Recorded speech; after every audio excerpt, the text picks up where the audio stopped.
Hello दोस्तों।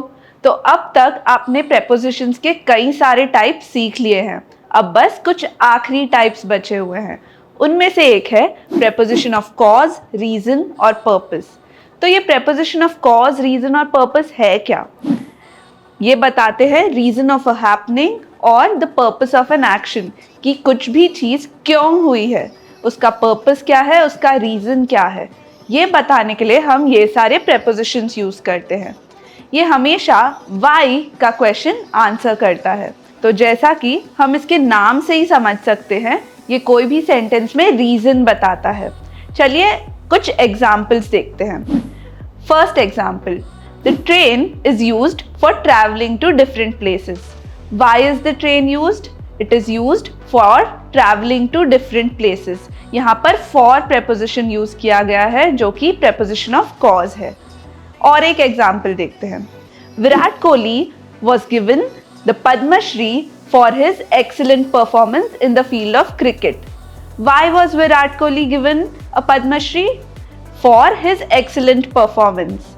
तो यहाँ भी फॉर यूज किया गया है, जो कि एक प्रेपोजिशन ऑफ कॉज है। इस तरह कॉज और रीजन बताते हुए ये सारे प्रेपोजिशंस यूज किए जाते हैं।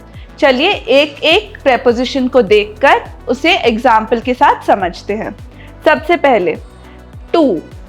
टू एक ऐसा प्रेपोजिशन है जो कोई भी सेंटेंस में नाउन और वर्ब को जोड़ता है। तो सबसे पहले देखते हैं टू। टू एक ऐसा प्रेपोजिशन है जो कोई भी सेंटेंस में नाउन और वर्ब को जोड़ता है। It shows the purpose of a noun. चलिए इसका एक एग्जाम्पल देखते हैं। She ran to deliver the mail before the bus left. यहाँ पर to यूज किया गया है और noun और verb को जोड़ा जा रहा है। अगला preposition for। यहाँ हमेशा noun को noun से जोड़ा जाता है या adjective से जोड़ा जाता है। अगर noun के साथ verb को जोड़ा जा रहा है तो वो verb उसके gerund form में होगा। चलिए इसका example देखते हैं। Thank you for bringing us a sandwich। यहाँ for यूज हो रहा है, जो कि एक preposition of cause है। अगला preposition देखते हैं, because of या on account of। यहाँ पर हमेशा sentence का verb और noun जोड़ा जाता है। इसका example समझते हैं।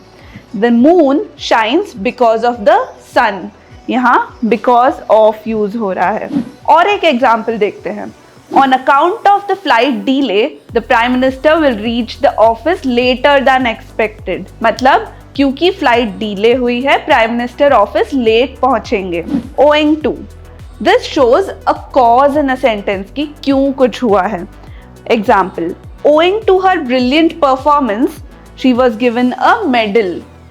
ये थे हमारे prepositions of cause, reason and purpose। इसके अलावा आप कुछ और prepositions भी यूज कर सकते हैं, जैसे कि due to, by virtue of, in favor of, because of। ये सारे prepositions एक दूसरे को substitute करते हुए यूज किए जा सकते हैं जब तक उसका purpose सेम हो।